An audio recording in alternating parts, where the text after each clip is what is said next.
c'est le MAG, il est minuit.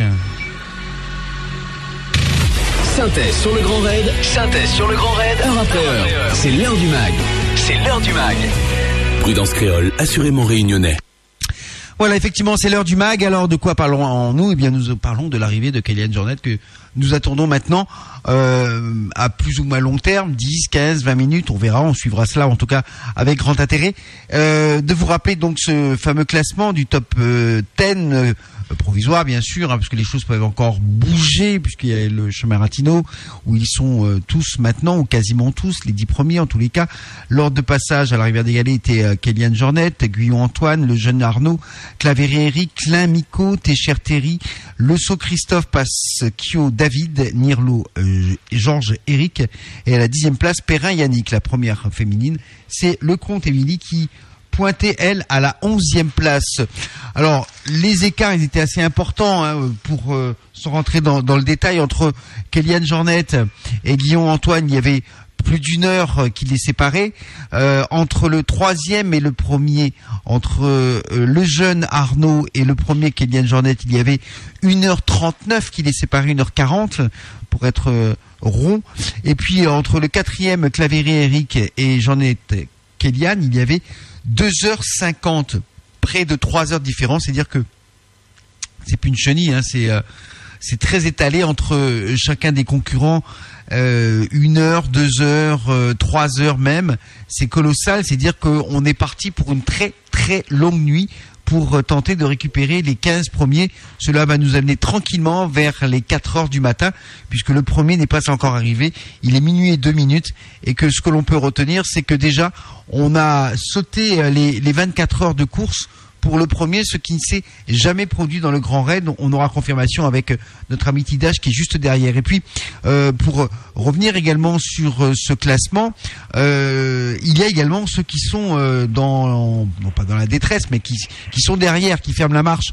Et à Marla, pour l'instant, sur les 2752 qui étaient au départ, pour l'instant à Marla, un poste qui ne ferme pas pour l'instant, qui ne ferme qu'à 3 heures du matin, ils sont 1161 à avoir passé le cap de Marla, avoir pu rejoindre ce poste, le poste de Marla, qui est un poste très important, puisque c'est là où les gens se ressourcent un peu, essaient de se refaire un peu avant de repartir pour une autre grande journée, voire une grande nuit avant de regagner la Redoute, sans doute dimanche matin, dimanche après-midi. Voilà, donc on revient avec notre ami Tidache. RER. Qui est lui sur le terrain, à proximité de la Redoute, et c'est vraiment un grand raid un peu particulier, avec déjà cette nouvelle donne. Kéliane Jornet, le vainqueur, passera le cap des 24 heures de course. Oui, c'est vrai. Je suis sous le pont Vinson, pour être précis, et le monde arrive de plus en plus. C'est vrai qu'on attend le seul, pour l'instant, à pouvoir dire qu'il est sur le sentier de la fin de cette 20e édition. Édition difficile par kilométrage, 170 km 700, mais première historique, Kéliane Jornet mettra plus de 26 heures. Il avait eu des prévisions à 24-25 heures, c'est confirmé, il sera au-delà de 26 heures, et il n'arrivera pas vendredi, mais samedi matin, puisqu'on est déjà au-delà de 0 heure. C'est une première historique. Voilà, donc première historique, et tu as raison de modifier, c'est 26 heures, puisqu'ils sont partis à 22 heures de Saint-Philippe, 24 et 2 font bien 26, et là on est au-delà de cette journée de vendredi, hein, et c'est vrai que c'est la première fois, et comme quoi il y a toujours des premières fois. En tous les cas, c'est vrai aussi, reparlons de ce parcours, de cette compétition, de ce grand raid, de ce tracé, déjà 170 km, c'est colossal. C'est énorme. Déjà que 140 à l'époque, c'était difficile. Il faut savoir que le Grand Raid, chaque année, on en a rajouté un petit bout. Et puis, j'ai l'impression qu'on le dessine à la main en passant son doigt sur la carte.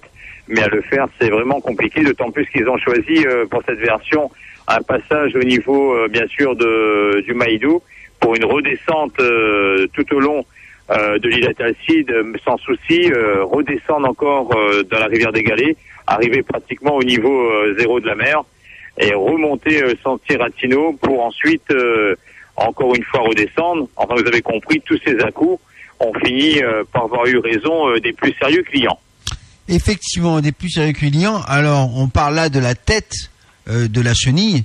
On n'a pas encore attaqué la queue de la chenille, parce que il y a Monsieur Tout le Monde aussi qui doit faire ce même parcours. Celui qui fait cette course par défi, par passion. On verra cela dès samedi soir et surtout dimanche dans la journée.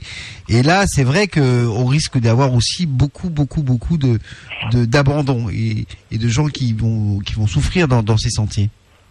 Au moment où Kylian Jornet franchira les portes du stade de la Délivrance, il faudra bien comprendre qu'au même moment, ils seront des centaines sur le sentier de Marla. Ils seront des centaines à essayer de rejoindre notamment le col de Fourche, des milliers peut-être dans le cirque de Mafat.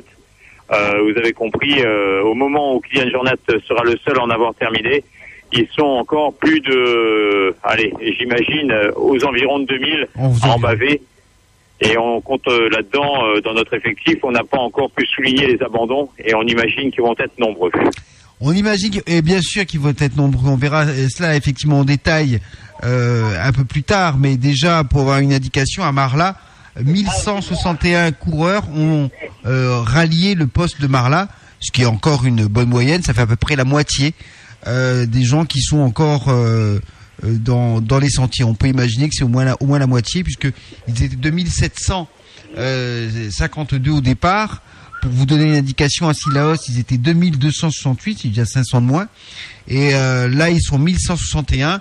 C'est dire que c'est sans doute la moitié qui sont encore dans les sentiers à tenter de regagner Marla. Certains ne regagneront pas Marla. Enfin, bref, on verra cela tout au long de cette nuit. C'est ce qui va nous préoccuper. Et d'ailleurs, nous commencerons à nous intéresser à la queue de la chenille, aux vraies souffrances qui dans la deuxième,